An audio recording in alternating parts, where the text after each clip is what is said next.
Hey guys, welcome back to an episode of Jimmy and the Pulsating Mass. This is part 67. I left in some sped up montage because the music sounds really funny when it's sped up, and so do the combat noises. Um, I like the subway; it's a cool area, and I mean, having grown up in New York City, it's pretty close to home. I haven't explored too much of the Baltimore subways. They haven't really expanded it into anything that like connects the city in any useful way. I don't know. I hope I'm not like shitting on Baltimore when I say that because like it's just true. Um, I don't want to shit on Baltimore because I like Baltimore. Anyway, uh, yeah, this light bulb was kind of stupid when I realized it, but it's not so bad. I just was not thinking with 100% of my brain. So X marks the spot, and there's a little skull that says exit with a big X in the middle. Yeah, that's that's it. That's what you do. Um, so I came back here, and I was like, where haven't I been? I had gotten all the light bulbs in the game except one, and I had checked the little light bulb thingy, and it wasn't full yet. So Uh, why am I getting notifications from YouTube? Nick Johnson, yes, I watch his videos a lot. I just watched his video on Memphis. Memphis looks like an interesting place. I would definitely, having kind of gotten the feel for Baltimore, that Memphis might be kind of similar. Not as coastal, a bit more southern and Midwest, I guess. Not Midwest, but like closer to Arkansas, which is kind of the Midwest and kind of the South. Oh, the most annoying place on earth. I'm really tired. I don't know why I don't want to record this episode, but I am recording it anyway. But I will say that getting all the light bulbs in this game was really fun. Like, it was a fun project for me to go and revisit all of these places. And it felt kind of fitting that Fermata Forest would be last, although I probably would say that if I would probably say that about any place. But Fermata Forest is just cool. Um, I have a couple of Click Clock Wood videos to do.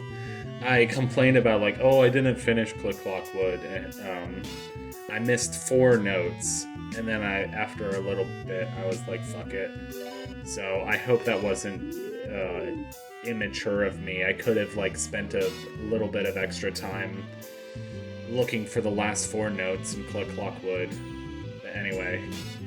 This is Fermata Forest, not Click Clock Wood, but I love this area. It's really cute, and it just, every time I see it, it makes me want to play Oracle of Seasons.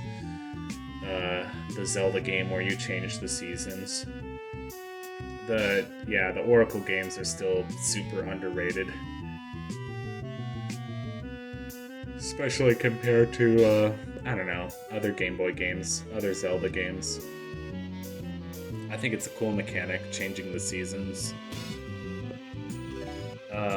Twilight Princess has that fishing pond that changes seasons.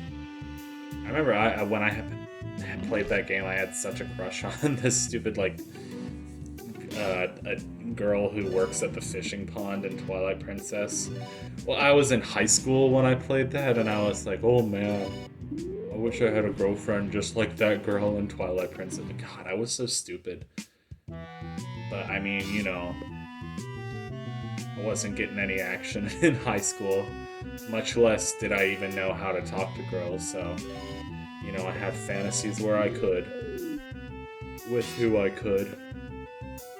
Oh, I'm tired. I'm so sleepy. I honestly don't like the way these melatonin gummies make me feel, but I keep taking them anyway. It's like, why do I do this? Why do I keep doing this to myself?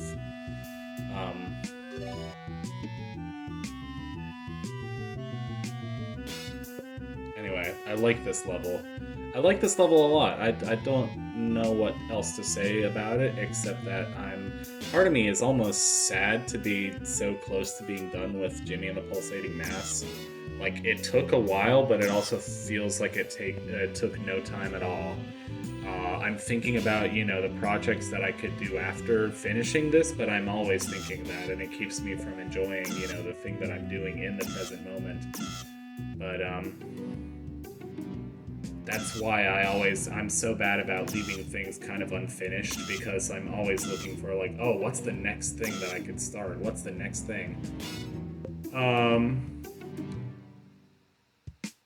Also, this place is a little bit confusing. It's hard to navigate, so it's like each of the 4 seasons has unique pathways and obstacles. And I don't think I've even thoroughly explored this place the first time around, so this is nice. Pink guitars. Wow, so psychedelic. So love-delic. If you know what love-delic is, you're a real one.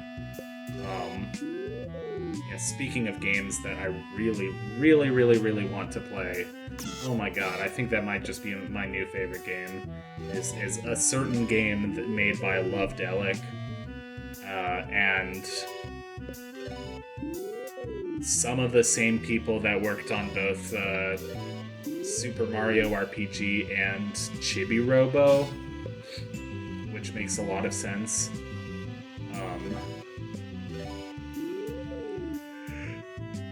If I had to describe that game, the mystery game, it's honestly a pretty obscure game, so even if I said the name of it, people wouldn't know what it was. People only know it from Toby Fox, because he was inspired by it or whatever.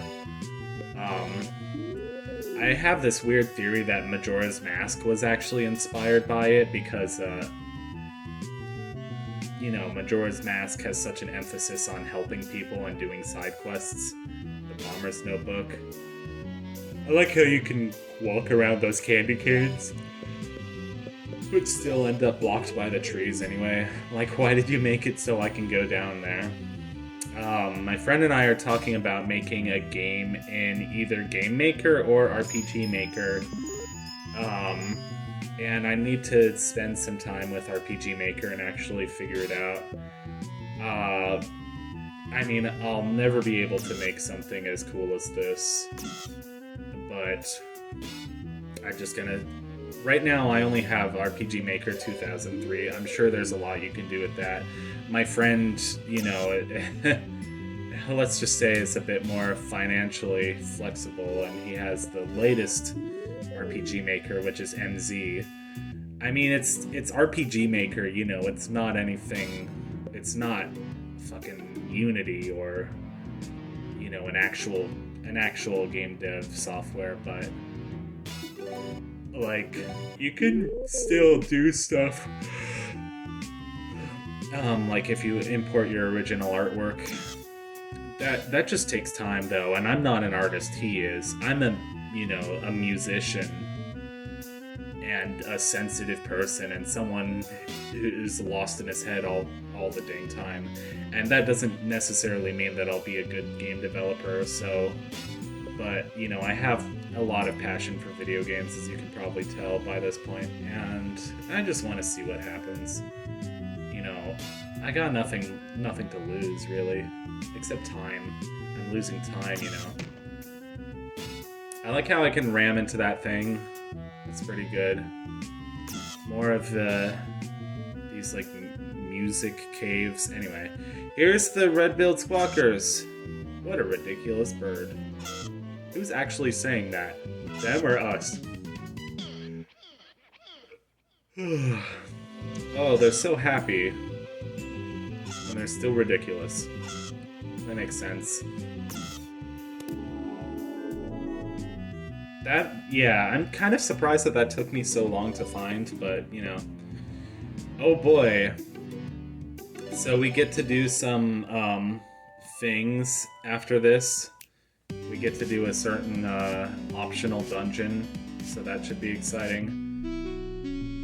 Why am I... Oh, I think I wanted to see if he had any special dialogue for if we had found every single light bulb in the game. Seeing as he doesn't, we're just gonna head right on over to the super secret, super special, awesome optional dungeon that is unlocked by finding every light bulb in Jimmy and the Pulsating Mask. Oh boy, what a fun and exciting time. And in the next episode, you can probably guess, it's just called The Volcano. It's not really a cool or special name or anything. Okay, goodbye.